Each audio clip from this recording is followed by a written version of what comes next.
Shalom. Sampai jumpa pada kesempatan ini.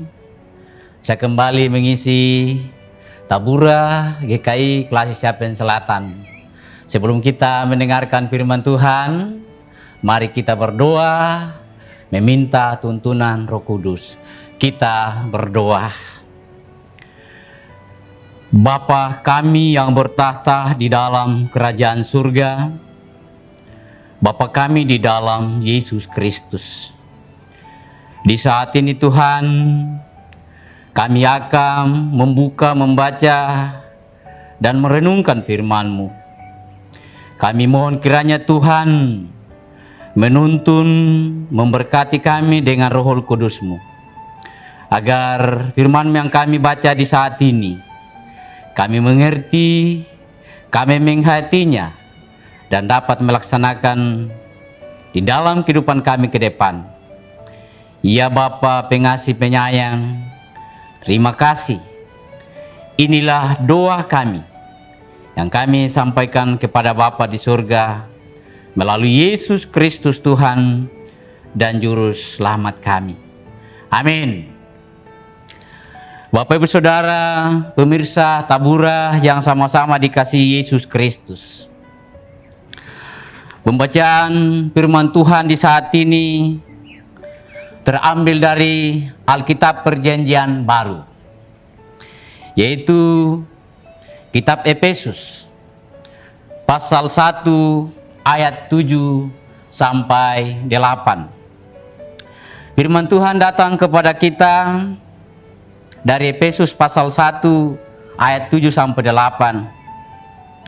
Sebab di dalam Dia dan oleh darahnya kita beroleh penebusan, yaitu pengampunan dosa menurut kekayaan kasih karunia-Nya yang dilimpahkannya kepada kita dalam segala hikmat dan pengertian. Sekali lagi saya baca firman Tuhan ini. Sebab di dalam Dia dan oleh darahnya kita beroleh penebusan, yaitu pengampunan dosa menurut kekayaan kasih karunia-Nya yang dilimpahkannya kepada kita dalam segala hikmat dan pengertian. Bapak Ibu Saudara, demikianlah pembacaan firman Tuhan yang saya sudah bacakan, dan yang dikatakan berbahagia adalah kita semua apabila kita membaca firman Tuhan, kemudian kita berusaha memahaminya, menghayatinya, dan melaksanakan dalam kehidupan kita sehari-hari. Amin. Bapak Ibu Saudara pemirsa Tabura yang sama-sama dikasihi Tuhan. Dari pembacaan firman Tuhan ini Efesus pasal 1 ayat 7 sampai 8. Yang menjadi tema perenungan kita adalah penebusan dosa. Penebusan dosa. Bapak Ibu Saudara kekasih Yesus Kristus, saya bertanya kepada kita semua, apakah yang menjadi kebutuhan utama kita pada saat ini? Apakah yang menjadi kebutuhan utama saya, kebutuhan utama Bapak Ibu Saudara pada saat ini? Menjawab pertanyaan-pertanyaan ini Bapak Ibu Saudara tentu banyak ragamnya. Tentu yang ditanya pasti menjawabnya sesuai dengan kondisi dan konteksnya. Katakanlah ada seorang yang terkapar COVID-19 atau tertular COVID-19, pasti ia menjawab pertanyaan ini, bahwa yang utama saya butuhkan pada saat ini ialah bagaimana supaya saya sembuh, bebas dari COVID-19 itu. Bapak Ibu Saudara pemirsa Tabura, kalau seorang yang masih bujangan, pemuda yang masih bujangan, mungkin menjawab pertanyaan ini kalau ditanya, kebutuhan apa yang paling utama? Anda butuhkan sekarang? Mungkin orang muda ini menjawab, kebutuhan pokok yang saya butuhkan sekarang adalah pasangan hidup. Tentu pasangan hidup yang serasi, yang dapat tolong menolong di dalam perjalanan kehidupan keluarga ke depan. Demikian juga Bapak Saudara, kalau suami istri katakanlah mereka dalam keadaan yang kurang harmonis, pasti dia menjawab pertanyaan ini, bahwa yang paling utama kami butuhkan adalah hubungan baik kembali. Kalau saudara pengusaha atau bapak ibu pengusaha mungkin menjawab pertanyaan tersebut, bahwa yang paling utama yang kami butuhkan, yang saya butuhkan sebagai pengusaha ialah bagaimana perusahaan saya itu dapat maju terus, jangan sampai pernah bangkrut. Bapak ibu saudara yang sama-sama dikasihi Yesus Kristus, tentu kalau seorang hamba Tuhan ditanya, kebutuhan utama yang paling utama Anda butuhkan sekarang, ya mungkin ada yang menjawab, kebutuhan yang saya butuhkan sekarang adalah bagaimana supaya saya bisa menjadi hamba Tuhan yang setia, menjadi hamba Tuhan yang boleh melayani terus menerus dengan semangat. Nah, itu jawaban-jawaban ini Bapak Saudara, semua benar, tidak ada yang salah, karena dijawab sesuai dengan konteksnya dan kondisinya. Tetapi Bapak Ibu Saudara pemirsa Tabura yang dikasihi Yesus Kristus, kalau kita melihat, membaca pembacaan kita tadi dari Efesus pasal 1 ayat 7 sampai 8. Kalau kita ditanya, apa yang paling utama kita butuhkan? Yang paling utama kita butuhkan adalah penebusan, yaitu pengampunan dosa. Bapak Ibu Saudara pemirsa Tabura, kenapa kita membutuhkan penebusan dosa? Kita membutuhkan penebusan dosa Bapak Ibu Saudara karena kita ini adalah orang-orang yang berdosa. Saya, Pendeta Hendra Kandari MPDK, membutuhkan penebusan, yaitu pengampunan dosa, karena saya ada berdosa. Saya hidup dalam dosa. Bapak Ibu Saudara juga adalah orang berdosa. Tidak ada seorang pun yang tidak berdosa di muka bumi ini. Semua orang berdosa. Untuk itu ia membutuhkan penebusan dosa. Untuk itu Bapak Ibu Saudara, persekutuannya dikasih Tuhan, kita ini adalah orang-orang yang dikasihi. Hanya karena anugerah Allah dan kasih Allah, maka kita diselamatkan. Kita sudah diselamatkan Bapak Ibu Saudara di dalam Yesus Kristus. Kita diberikan anugerahnya seperti di dalam Yohanes 3 ayat 16. Karena begitu besar kasih Allah akan dunia ini, sehingga ia mengaruniakan anaknya yang tunggal, supaya setiap orang yang percaya kepadanya tidak binasa, melainkan beroleh hidup yang kekal. Itulah anugerah. Anugerah itu keselamatan yang kita sudah diberikan di dalam Yesus Kristus. Bapak Ibu Saudara pemirsa yang sama-sama dikasihi Yesus Kristus, karena di dalam Dia kita beroleh penebusan, yaitu pengampunan dosa menurut kekayaan dan kasih karunia-Nya yang dilimpahkannya kepada kita di dalam kehidupan ini.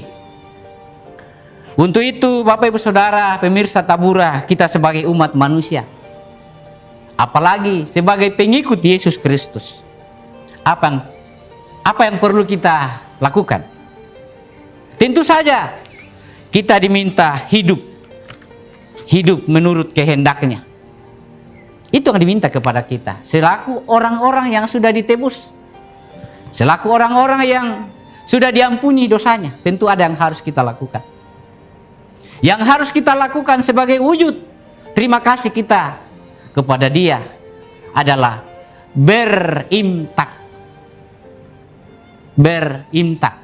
Iman dan takwa. Iman, beriman. Beriman kepada siapa? Beriman kepada Yesus Kristus sebagai Tuhan dan Juru Selamat kita. Kita percaya sungguh-sungguh bahwa Yesus adalah Tuhan dan Juru Selamat kita. Di luar itu tidak ada keselamatan. Hanya di dalam Yesus Kristus ada keselamatan. Itulah iman kita. Jadi mari Bapak Ibu Saudara percaya dan mempercayakan seluruh kehidupan kita kepada Dia. Kemudian kita diminta bertakwa. Apa artinya bertakwa, Bapak Ibu Saudara? Bertakwa artinya melaksanakan segala perintah Tuhan dan menjauhi segala larangannya. Itulah pengertian dari bertakwa. Bertakwa artinya melaksanakan segala perintah Tuhan dan menjauhi segala larangannya.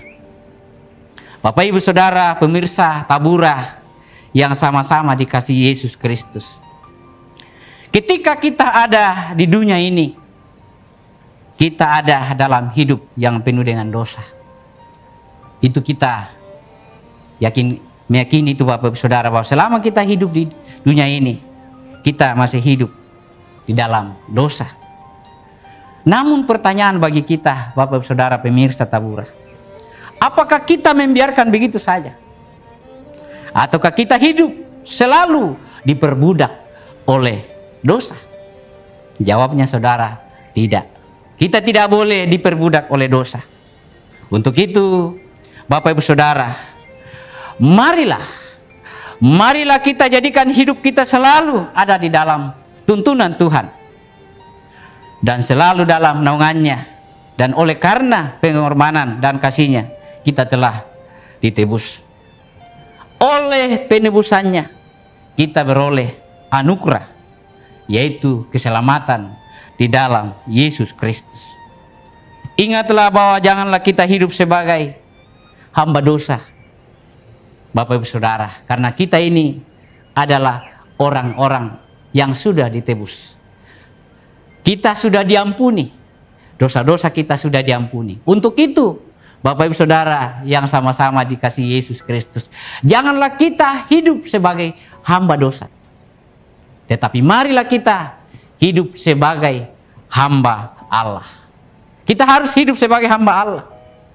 Marilah kita hidup sebagai anak-anak Allah. Marilah kita Bapak Ibu Saudara menjadi teladan, menjadi contoh, menjadi panutan, menjadi berkat bagi siapa saja yang kita temui di dalam hidup ini. Marilah kita menjadikan hidup kita sebagai hidup yang memuliakan Tuhan. Kapan saja dan di mana saja kita berada Bapak Ibu Saudara, marilah kita menjadikan hidup ini hidup yang memuliakan Tuhan. Kiranya Tuhan Yesus terus, Roh Kudus selalu memampukan kita untuk selalu melakukan firman-Nya dalam kehidupan ini. Amin. Mari kita berdoa. Dengan kepala yang tertunduk Tuhan, kembali kami datang di hadapan-Mu, merendahkan hati bersyukur dan berterima kasih. Oleh karena kasih-Mu, berkat-Mu, sehingga kami boleh membaca firman-Mu dan sudah merenungkannya. Kiranya firman-Mu yang kami baca di saat ini, Tuhan tanam meteraikanlah di dalam hati kami. Kiranya Roh Kudus-Mu selalu menuntun kami, memberkati kami, mengajari kami firman-Mu terus menerus, agar firman-Mu betul-betul kami hayati, kami lakukan di dalam kehidupan kami sehari-hari. Berkatilah kami terus menerus dalam kehidupan kami ke depan ini Bapa. Karena kami ini adalah orang-orang yang sudah Engkau kasihi, orang-orang yang Engkau sudah tebus, sudah mengampuni dosa-dosa kami. Untuk itu Tuhan, mampukanlah kami menjadi orang-orang yang selalu memuliakan Tuhan dalam setiap saat, yang selalu berimtak, beriman dan bertakwa, yang selalu mengandalkan Tuhan, yang selalu berserah sepenuhnya kepada Tuhan di dalam setiap saat. Berkatilah kami ke depan Tuhan di dalam melaksanakan tugas dan tanggung jawab kami. Apakah itu tanggung jawab di kantor, di sekolah, di masyarakat, di gereja, dimanapun Tuhan percayakan melakukan suatu tanggung jawab. Berkatilah kami melakukannya itu, agar kami boleh mendapatkan berkat di situ. Dan di situ pula kami boleh menjadi berkat bagi orang lain. Sehingga semuanya kami lakukan dengan penuh dedikasi dan loyalitas. Ya Bapa pengasih penyayang, terima kasih. Inilah doa kami yang kami sampaikan kepadamu melalui Yesus Kristus Tuhan dan Juru Selamat kami. Amin. Demikian tabura yang saya isi di saat ini. Tuhan memberkati kita terus menerus. Salam sehat, Tuhan memberkati.